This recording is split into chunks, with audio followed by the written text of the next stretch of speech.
Hello guys, welcome to Amazon series part 2.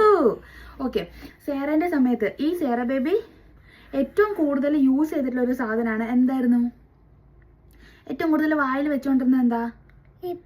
Nipple. Actually ഇന്നത്തെ വീഡിയോയിൽ ഞാൻ അതിന്റെ പ്രോസും കോൺസും പറയാനായിട്ടാണ് കേട്ടോ പോകുന്നത്. നിപ്പിൾ ബേബി ആയിരുന്നു സേറ.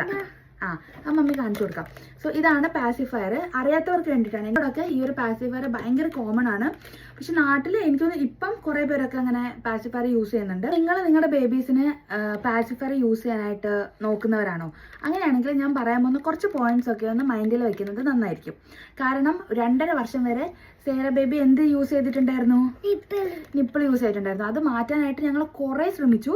ആൻഡ് ഫൈനലി ഇപ്പം അവൾ തന്നെ അത് റിമൂവ് ചെയ്തിട്ടുണ്ട്. ഇപ്പം അവൾ അത് യൂസ് ആക്കുന്നില്ല.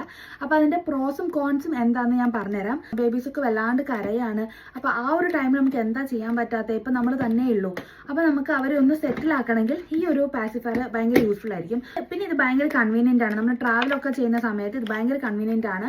ചില ബേബീസ് പാസിഫയർ വെക്കുമ്പം അതിൽ ഭയങ്കരമായിട്ട് ഡിപ്പെൻഡന്റ് ആയിരിക്കും. അതായത് അതില്ലാണ്ട് അവർക്ക് പറ്റില്ല. സ്പെഷ്യലി സേറ അല്ലേ? സേറയ്ക്ക് നിപ്പിൾ ഇല്ലാണ്ട് ഒരു ദിവസം മുന്നോട്ട് പോകില്ല. അത്രത്തോളം അവൾ പാസിഫയറിനെ ഡിപ്പെൻഡ് ചെയ്തിട്ടുണ്ടായിരുന്നു. അതുകൊണ്ട് തന്നെ ഞാൻ കേട്ടിട്ടുണ്ട് ചില കുട്ടികൾക്ക് ഈ നിപ്പിൾ കണ്ടിന്യൂസ് ആയിട്ട് ഈ ഒരു പാസിഫയർ വെക്കുമ്പോൾ അവർക്ക് സംസാരിക്കാൻ അവർ ലേറ്റ് ആവും. പിന്നെ അവർക്ക് പല്ല് കുറച്ച് ഉന്തി വരും. അങ്ങനെയൊക്കെ ഞാൻ കേട്ടിട്ടുണ്ട്. ഈ ഒരു പാസിഫയർ ഒരു ലിമിറ്റ് കഴിഞ്ഞാൽ ഇത് മാറ്റാൻ നോക്കണം. പ്രോപ്പറായിട്ട് ഇത് സ്റ്റെറിലൈസ് ചെയ്യാനും നോക്കണം. ഇത് ബേബീസിന്റെ വായിലോട്ട് പോകുന്ന സാധനമല്ലേ. അപ്പം ചെറിയൊരു രീതിയിൽ എന്തെങ്കിലും ഇൻഫെക്ഷൻ ഉണ്ടെങ്കിൽ തന്നെ അത് പെട്ടെന്ന് ബേബീസിനെ എഫക്ട് ചെയ്യും. വാങ്ങാൻ താല്പര്യമുള്ളവർക്ക് ഞാൻ ലിങ്ക് ഇവിടെ കൊടുക്കാം.